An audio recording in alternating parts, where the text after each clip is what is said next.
Hi, everyone. Judge Andrew Napolitano here for Judging Freedom. Today is Monday, April 7th, 2025. Scott Ritter joins us now.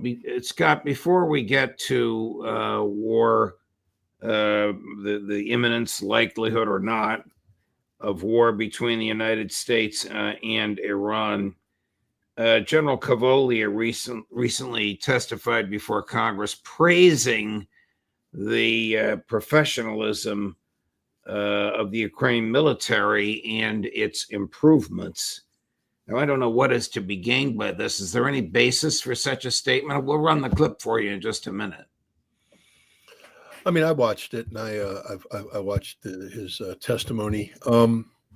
I think Cavoli, and I don't mean to denigrate him, but he is part of the pro-Ukraine establishment. And he is committed to the cause of supporting Ukraine.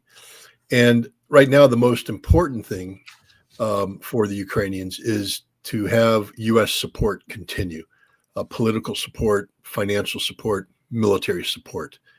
In order to do that, you have to shape perceptions that Ukraine is a worthy recipient of this support.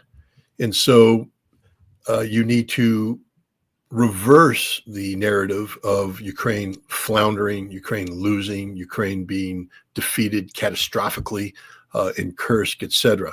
And so I think this is what Cavoli's statements are. He is cherry picking specific events and trying to create a unifying narrative that is positive in nature, so that the Trump administration cannot just willy-nilly dismiss the issue of Ukrainian support. His hope is that the Trump administration, when confronted by General Cavoli's assessment, will rethink any potential policy direction that has the United States walking away from Ukraine and instead pivot back in support of Ukraine. I think this is a very political statement made by a general.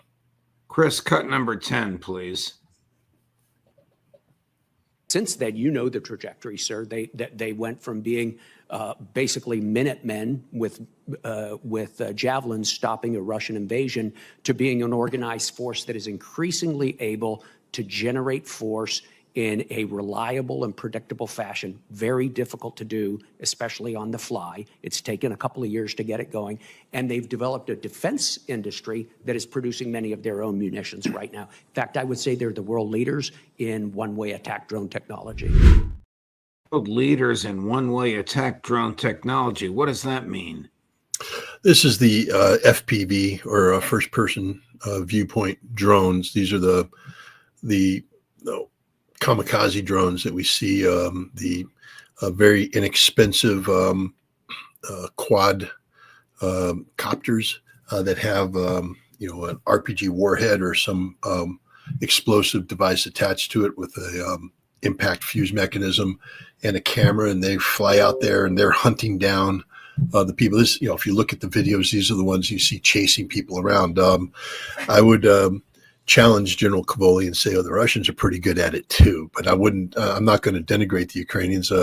There are many places on the Russian battlefield today, on the Ukrainian-Russian battlefield, where the Russians cannot advance because the Ukrainians have flooded it with hundreds of these drones. I mean, there's videos out there that show, Russian armored vehicles making a move forward, and literally in the span of 100 meters, they're hit by 25, 30 of these FPV drones. The Ukrainians flood the zone. Now the Russians are coming up with tactics to counter that, which focus on not so much shooting down the drone as finding the drone operator. And the Russians become more and more capable of hunting down and killing the Ukrainian drone operations team. But Cavoli has a point there. The Ukrainians are, definitely in the top 5.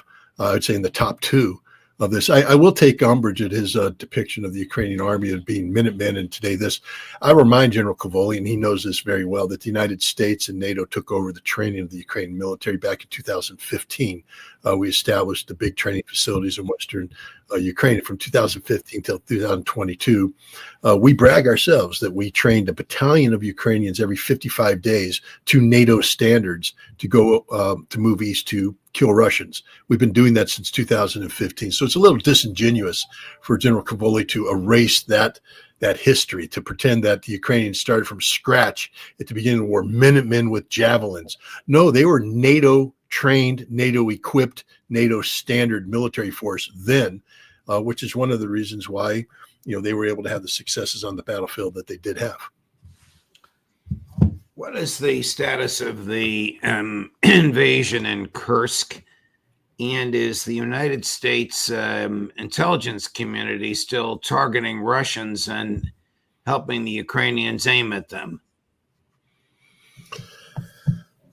I mean, the status is the Ukrainians are holding on to some. If you take a look at the map, you'll have a line, and then you have this pocket, and the Ukrainians are dug into that pocket now, and the Russians are in the business of digging them out. The Russians have also been instructed that you don't just stop at the border with Ukraine; that you have to push on through and create a buffer zone. So, what we're seeing right now is the Russians, steadily moving forward, slaughtering the Ukrainians. I mean, this is really, it's mass murder. What's happening? Ukrainians have shown a proclivity to defend in place until they die, and unfortunately, that's what they're doing in these, in these tree lines, in these villages, in these, fortified positions. The Russians are just basically taking them down position by position in a very methodical fashion, a meat grinder operation that's killing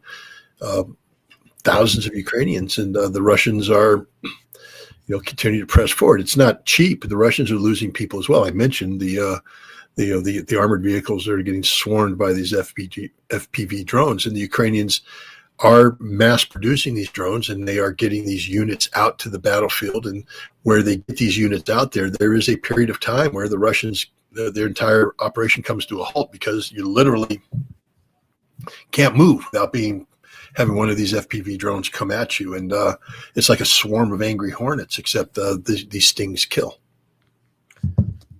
Is the U.S. intel still targeting Russians and telling the Ukrainians at whom and at what to aim and shoot? I don't know. To be honest, I don't know. What I can say is this. The Ukrainians anticipated that the U.S. would be cutting intelligence, and the U.S. intelligence providers anticipated that they wouldn't be able to provide the good stuff. And so what the U.S. did with Ukraine leading up to this was to create workarounds, commercially available imagery to replace American imagery, communication systems, analytical templates that allow the targeting to continue to a degree. So instead of let's say with the U.S. you get the 100% solution. It's never 100%. I'm just throwing that number out there arbitrarily. With the workaround, what you're getting is about the 88% solution, meaning it's still good. And I think that's what's happening right now, is that the Ukrainians are employing a workaround developed with the U.S. intelligence community that allows them to get 88% of what they would normally get, but they're not getting the real good stuff from the United States. But they've learned to work around that, and they're adapting to it. Moving over towards Iran, what was gained militarily by bombing Yemen for 2 weeks? Nothing. I mean, I can't really say that because I'm not on the targeting staff. Clearly the approach taken by U.S. Central Command is that we are in a campaign mode, meaning that we're not expecting to deliver the knockout blow every day, that we're bombing targets which are designed to be, in their cumulative impact, to be either a deterrent or disabling Houthi capabilities. I don't think we understand the totality of the Houthi capabilities. Just like during the Gulf War, even though we diverted over 2,400 individual aircraft strike sorties into Western Iraq, even though we deployed 2 Delta Force squadrons. The British deployed 2.5 SAS squadrons. These are commandos on the ground. Not a single launcher was destroyed. Not a single missile was destroyed because we never understood what the Iraqis were doing. I would say that we have a similar lack of clarity about the Houthi. And what backs me up is that the Houthi continue to launch, that what we're doing is not having a debilitating impact on their ability to launch. And so I think we're at the stage in the game where CENTCOM needs to reevaluate what they're doing. We're running out of precision guided munitions. We're expending a whole bunch of munitions, by some counts over $1 billion worth. These are hard to produce. We're expending them quicker than we're replacing them. And more importantly, we're expending them against a target set that, in the grand scheme of things, shouldn't be absorbing this much precision guided munitions. We would need these, for instance, if we're going to have a big shooting war with Iran. We would need these if we're going to be fighting the Chinese over Taiwan. And we're depleting our stocks going after the Houthi in an unsuccessful so far effort. Both Prime Minister Netanyahu and President Trump have some self-inflicted domestic wounds. Netanyahu's a criminal, Trump's are economic. I'm wondering if, I'm going to use the favorite line of our mutual friend Gerald Celente, when all else fails, they take you to war. I wonder if, as we are taping this segment and as it's airing live, while Prime Minister Netanyahu and President Trump are meeting in the Oval Office, if they're not planning and plotting a war on Iran. How imminent do you believe a war on Iran, Israel plus the U.S. against Iran, is? Well, there's no doubt in my mind that the Israelis are going to make a very forceful case for accelerating a military strike against Iran, if for no other reason to provide domestic political diversion to the trials and tribulations of Benjamin Netanyahu. But the fact is, the United States isn't looking for a fight with Iran, and we see the evidence accumulating on a daily basis. The Trump administration has said up front that it's not looking for a broader conflict in the Middle East. Now, let's for a moment hold our nose at the Houthi issue and also hold our nose over what's going on in Gaza. The big war would be the war with Iran. This would make the other two pale in comparison. Trump, although having said that the Iranians have to make some changes. He talks about the maximum pressure campaign to get Iran to yield, not just on the issue of nuclear capabilities, but also on ballistic missiles and support to the Houthi, support to other regional actors. And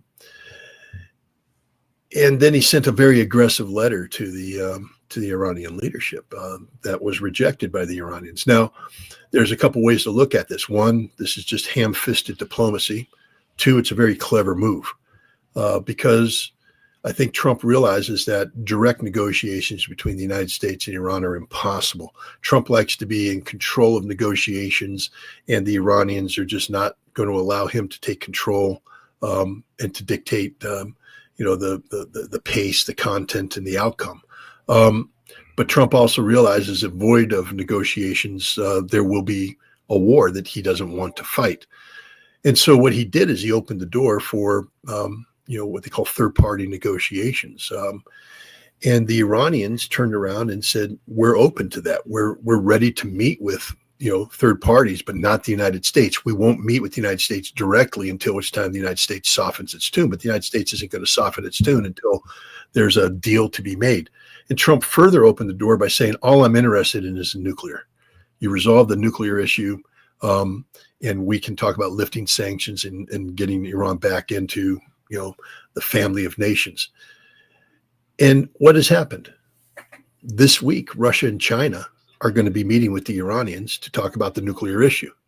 Furthermore, the Director General of the IAEA, Rafael Grossi, is going to be going to Iran to talk about the nuclear issue. The negotiations that Trump says had to happen to, satisfy the United States are taking place, but they're being done through through third parties, through Russia, through China, through the IAEA. I think we're actually on a path towards conflict avoidance, as opposed to simply being the the rubber stamp for further Israeli aggression. Are you saying that Donald will tell Bibi no? We're not going to help you attack Iran?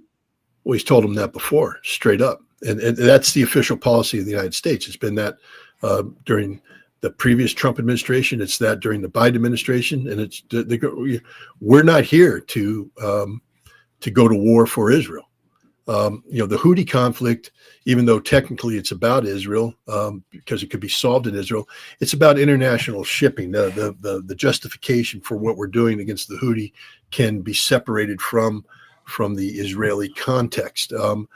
But with Iran, we have told the Israelis over and over and over again that we're not going to facilitate your attack against Israel, against Iran. That if you want to bomb them, you're on your own. But the Israelis know that they can't succeed without American involvement. And Trump has said, we're not doing that unless there's a reason. And that reason has been articulated now as Iran being a nuclear weapons threshold state. And if Iran doesn't resolve that issue, if Iran refuses to cooperate to find a way to get rid of its 60% enriched uranium and the advanced centrifuges that can turn that into fissile material sufficient for 3 to 5 bombs within a period of weeks. Not my assessment. It is my assessment, but these are statements made by senior Iranian officials. I mean, the Iranians have dug their own grave here by committing to being a nuclear weapons threshold state. That's unacceptable, both in terms of the letter and the law of the Nuclear Nonproliferation Treaty, but also what did the American intelligence assessment recently say about Iran and nuclear weapons, that they haven't been working on one since 2007?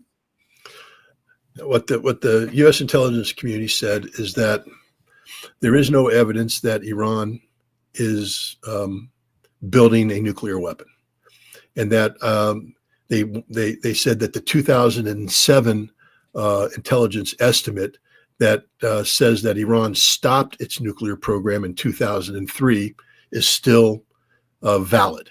That means that if whatever we thought we identified in 2003 as being an organized effort to build a nuclear weapon, that was dismantled and it hasn't been brought back together again. That's the assessment. The other part of the assessment is that the Iranian leadership has made a political decision not to have a nuclear weapon. Both these statements are true. What I'm saying, and which is also true, is that Iran is a nuclear threshold state, because there are things that you can do within the framework of the NPT that take you right up to the cusp of being a nuclear weapon state without being in violation of the Nuclear Nonproliferation Treaty. For instance, the accumulation of 60% enriched uranium, which is one enrichment cycle away from being weapons-grade uranium, is not prohibited under the NPT. But Iran has no viable justification under its identified peaceful nuclear energy program for the existence of 60% enriched uranium. There's no reason for it to exist other than being one step away from weapons grade, which the Iranians say we're doing for its deterrent value. That means that Iran is admitting that it has it here because, if need be, they can convert it into weapons grade uranium. That's unacceptable. That's not something that the NPT can tolerate. The United States won't tolerate it. Israel won't tolerate it. But I believe Trump is looking for a negotiated way out of this mess. And the important thing is Iran seems to be looking for one as well. Didn't President Trump also demand that Iran get rid of or dismantle certain long-range missiles? He did, but then he softened it. This is what I was saying, that one of the indicators that Trump seems to be looking for a viable negotiated settlement is that he has backed off of every demand save the nuclear. He recently made a statement at a press conference where he said, "No, all we're looking for is the nuclear." Well, if all they're looking for is the nuclear, it shouldn't be a problem. But if Trump wants them to abandon the concept of sovereignty to the point where they can't defend themselves, and they have not far from them a maniac who's slaughtered 50,000 Palestinians and now wants to start slaughtering Iranians, why would they give up offensive ballistic missiles? They're not going to, and Trump understands that, and that's why he's backed off on that. The United States is no longer formally asking for, as a condition to the end of this crisis, Iran to dismantle its ballistic missile capabilities. Trump has committed that his sole focus right now is the nuclear issue. If Trump changes his mind and Netanyahu persuades Trump to aid an Israeli attack on Iran militarily, do you expect that Beijing and Moscow would sit back and watch, or they would do something about it? Well, again, I'm not here to speak on behalf of either Russia or China. They're sovereign nations that get to make their own foreign policy. I would say that both in terms of historic precedent and in terms of existing treaty relationships, neither Russia nor China is in a position to provide meaningful military assistance to Iran. Neither one has the forces capable of being projected in a sustainable fashion into the conflict. China definitely doesn't have anything that they can bring to bear on this. Russia is, of course, knee deep and chest deep in Ukraine, and literally doesn't have the ability or the desire to divert resources to Iran. This is why I think both Russia and China are meeting with the Iranians, saying, "Look, there's nothing we can do here. That if you wave this red flag in front of the American bull, he is going to gore you to death. So what we need to do is get this red flag out of your hand." And I think that's the direction they're heading. But if Trump listens to his golf buddy Lindsey Graham, please, Lord, don't. But it could happen. He's listened to him in the past. And attacks Iranian oil refineries, won't that have a radically negative effect on China? Absolutely. This will be for China and India and Europe. This will be devastating to global energy security. The Chinese, who are extremely dependent upon Saudi oil and oil coming from the Middle East, will be devastated. Their economy will literally cease to function. The same thing with India. They desperately need this oil. Europe would be in huge, the entire world. I think the two places that would probably walk away relatively safe, even though there would be some negative downside, would be the United States and Russia, both of whom are virtually self-sufficient when it comes to energy production. But the integration, the United States is more thoroughly integrated into the global energy economy than Russia is, and so we would pay a heavy price too with high energy prices, at least until we found a way to separate ourselves from that. And then there's just the cascading impact that has on just about every aspect of the global economy. So, yeah, this would be horrible for China. It's the last thing they want. Which is, again, remember, for the first time, the Chinese now are actively involved in working with the Iranians to resolve critical aspects of the nuclear standoff between the United States and Iran. China has been involved in the past. Of course, they're part of the JCPOA, but China always sort of took a supporting role, a back seat. Here, China's taken a leading role, and I think that's reflective of the fact that they understand the consequences of failure here. Do you think that Prime Minister Netanyahu is ruthless or desperate enough to wage a major assault on Iran alone without the United States military supporting him? No, I think that would be suicidal for him. As our good friend, or at least my good friend, Professor Morandi has pointed out, Iran is sitting on 3,000 to 5,000 rockets, ballistic missiles that can be used to destroy Israel, literally, and as well as regional bases, regional oil production, American bases in the region. Israel lacks the capacity to launch a decapitating blow, a knockout blow. They can't do any of this. And the other thing that happens is if Israel attempts a strike against Iran's nuclear infrastructure and they use conventional weapons, they won't be able to destroy it. which means now, as the Iranians have said, you hit our nuclear sites, we will build the bomb, which means now Israel's in danger of existential eradication if Iran were to deploy nuclear, which means now what? Israel is going to use nuclear weapons. The whole concept of the Israeli nuclear program is to be deniable, to say, nah, we don't really have it. We're not really admitting to it. To come out and use nuclear weapons would be a radical departure, would put the United States in an extraordinarily difficult situation where Israel is violating every law we have on the books, every international law. They should become the enemy of America, the enemy of the free world. The political consequences of this, and there's no guarantee that Israel will be able to deliver these weapons the way they want to. Israel would be foolish to engage Iran on its own, because it would lead to the destruction of Israel, which is why Israel needs the United States. Only the United States has the capability, or at least the potential, to deliver a decapitation blow, a blow that can eliminate Iran's nuclear infrastructure on day one, and a blow that could eat into Iran's ballistic missile inventory by collapsing or destroying many of these underground missile factories. We have sufficient weaponry designed for that purpose. But again, it would require the United States to break the nuclear taboo that's been in place since Hiroshima and Nagasaki. You said that I've said that Russia and China probably won't intervene militarily. But what will happen is if the United States breaks the nuclear taboo, Russia and China will take advantage of that to maneuver the United States into global isolation. We will become, by definition, the most evil nation in the world today, because we will be guilty of, reintroducing weapons that the whole world decided should never again be used. And now if we use them, or we allow the Israelis to use them, we are the bad guys. But I don't think Trump's thinking in those terms right now.